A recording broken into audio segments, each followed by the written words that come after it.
Alhamdulillah, salatu wassalamu ala rasulillah, la hawla wa la quwwata illa billah. Ba'd. Ada pertanyaan? Bolehkah bermakmum pada ustadz yang sering jadi pemimpin rombongan wisata religi ke kuburan keramat? Tidak masalah. Tidak ada ajaran Ahlus Sunnah untuk mengorek-ngorek akidah imam solat kita. Kecuali mereka tidak mengizinkan kita masuk ke masjid mereka. Ada kan di negeri kita ini satu firqah yang mereka nggak suka kalau kita masuk masjid mereka, ya nggak usah. Adapun di luar mereka, insya Allah tidak. Sesesat-sesat Khawarij, sesesat-sesat As'ariyah, Maturidiyah, Mu'tazilah, mereka tidak akan menolak kita ketika kita mau sholat di masjid mereka. Sebagaimana kita juga tidak pernah menolak mereka ketika mau masuk masjid kita, kan? Maka, ya sudah. Ya. Tidak masalah. Dan berapa sering kita sholat, kita nggak kenal dengan imam sholat kita, ya kan? Nggak masalah. Oh, ternyata akidahnya Rafidah, ternyata akidahnya syirik, urusan dia. Orang kita nggak tahu, ya kan? Apakah sholat seorang istri tidak akan diterima Allah jika istri membuat murka suami? Saya kira tidak ada ya dalil seperti itu. Yang ada, dia dimurkai, dia dilaknat oleh Allah, oleh para malaikat. Ketika dia tidak taat kepada suaminya, diajak jima tidak mau, maka semalaman itu dia dikutuk, dilaknat. Adapun sholat tidak diterima, tidak ada. Sholat ibadah tidak diterima kalau berbuat syirik. Kalau seseorang berbuat syirik, nggak akan diterima sholatnya, puasanya, baca Al-Qur'annya, dan seluruh ibadahnya. Yang kedua, riya, pamer. Tidak akan diterima. Tidak ikhlas, kan? Yang ketiga, tidak sholat asar. Dia sengaja tidak sholat asar, maka hapus amalan hari itu. Misalnya hari itu dia sholat subuh berjamaah, habis sholat subuh terus sampai jam 8, setengah 9 dia sholat duha misalnya. Kemudian duhur dia sholat duhur, begitu asar dia nggak sholat asar. Dan sengaja ya, bukan karena lupa. Maka subuhnya hapus, duhanya hapus, duhurnya hapus.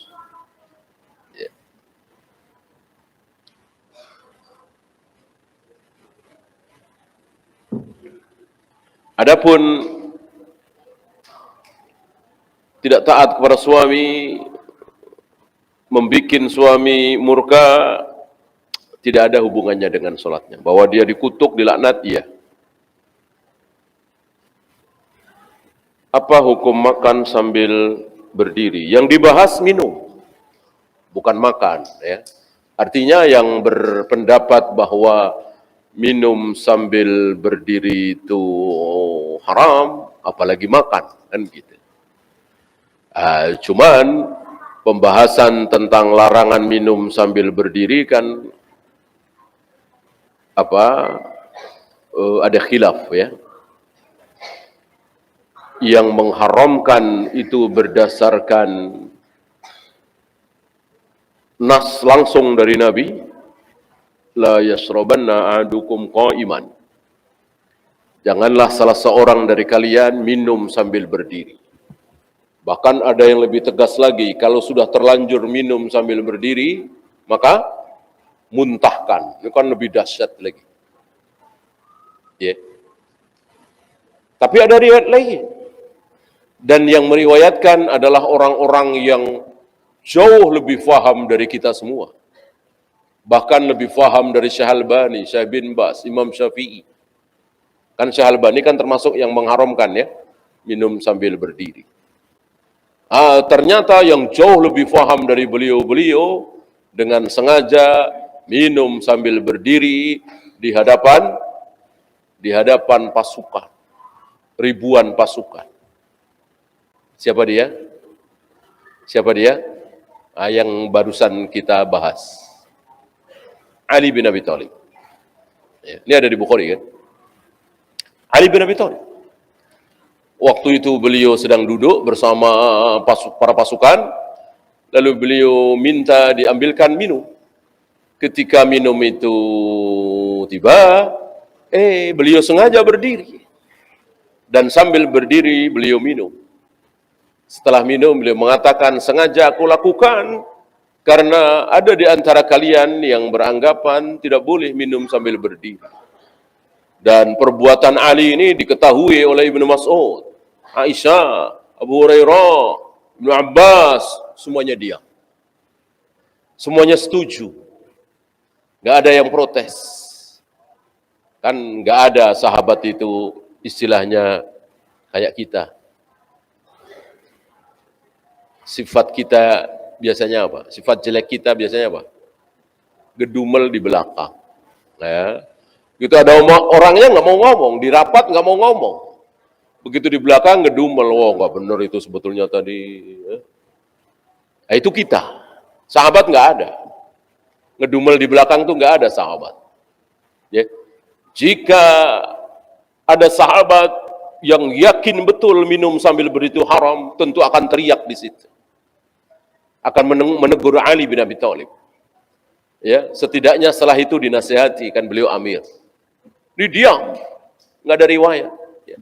Tentu Ali lebih faham dari kita semua. Bukan berarti Ali nggak tahu hadis tadi, tahu.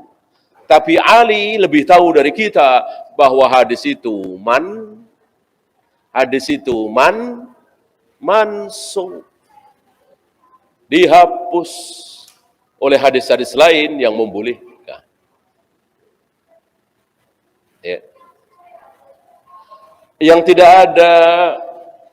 tidak ada khilaf bersandar, makan minum bersandar. Bersandar itu menyender ke salah satu anggota badan, ya, bertelekan itu istilahnya, ya. Ke kanan, ke kiri, ya, bukan punggung nempel tembok ketika duduk, bukan itu maksudnya, ya. Karena ada dalil waktu itu Nabi bersandar, ya. Begitu datang orang itu, beliau duduk. Nah, dari riwayat ini bahwa duduk bukan bersender, sender bukan duduk. Pokoknya kalau duduk yang benar, nggak mungkin nyender. Walaupun punggungnya nempel di tembok. Nah, ini agak sulitnya terjemahan, ya. Maka jangan bilang dilarang makan minum sambil bersandar, tapi dilarang makan minum sambil ittika. Kan bahasa Arabnya ittaka ayataki'u kan? Ittaka an-nabiyyu sallallahu alaihi wasallam summa jalasa. Waktu itu beliau ittika, sering diterjemahkan dengan nyender. Begitu orang itu datang, beliau langsung duduk. Berarti duduk bukan ittika, ittika bukan duduk, bukan julus. Maka nggak mungkin duduk sambil ittika gitu loh. Artinya makan dan minum sambil duduk boleh, walaupun punggungnya nempel di tembok, nempel di tiang. Karena itu duduk bukan ittika. Yang ittika itu yang nggak boleh. Ittika sambil minum, ittika sambil makan. Makan minum sambil ittika, itu nggak boleh. Kalau makan minum sambil julus, duduk boleh, walaupun duduknya punggungnya nempel di tiang, nempel di senderan, nempel di tembok. Agak sulit terjemahan makanya, ya. Karena menurut terjemahan bahasa kita, duduk itu bisa nyender, gitu ya.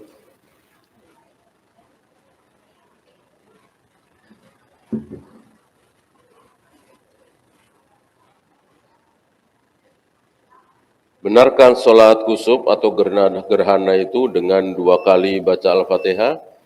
4 kali dong, jangan 2 kali. 2 kali dalam 1 rakaat betul. Tapi karena 2 rakaat berarti 4 kali baca Al-Fatihah. 4 kali ruku, 4 kali sujud, ya. Dan sholat gerhana ini tidak seperti sholat Idul Fitri, Idul Adha, ditunggu dengan gembira, ya kan? Karena Nabi sholat gerhana penuh dengan ketakutan. Pas terang, tiba-tiba gelap. Nabi manusia yang tidak sombong seperti kita. Kita ada geledek aja, ngeledek, ya kan? Nabi tidak. Nabi takut ketika alam terjadi sesuatu, dikiranya Allah murka. Beliau tidak sombong, beliau takut. Nah, sholat gerhana itu dilaksanakan oleh beliau dengan para sahabat dengan penuh rasa ketakutan karena gelap. Ini siang-siang kenapa gelap? Ya, gelapnya bukan gelap mendung biasa. Nah, kalau gerhananya tidak nampak karena memang mendung atau hujan, ya apanya yang ditakuti, ya, apa yang disolati gitu ya. Walaupun diumumkan jam sekian gerhana, suasana gerhanya tidak ada. Ya. Dan jangan nunggu-nunggu pakai jadwal. Anggap aja kita nggak tahu, tiba-tiba gelap, tiba-tiba bulan tertutup, tiba-tiba matahari tertutup. Disitulah kita sholat dengan penuh ketakutan.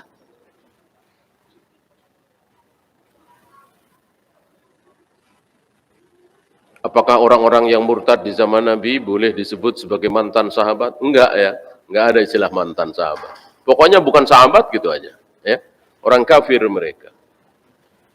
Ya, itu saja. Subhanakallahumma bihamdika asyhadu an la ilaha illa anta astaghfiruka wa atubu ilaik. Assalamualaikum warahmatullahi wabarakatuh.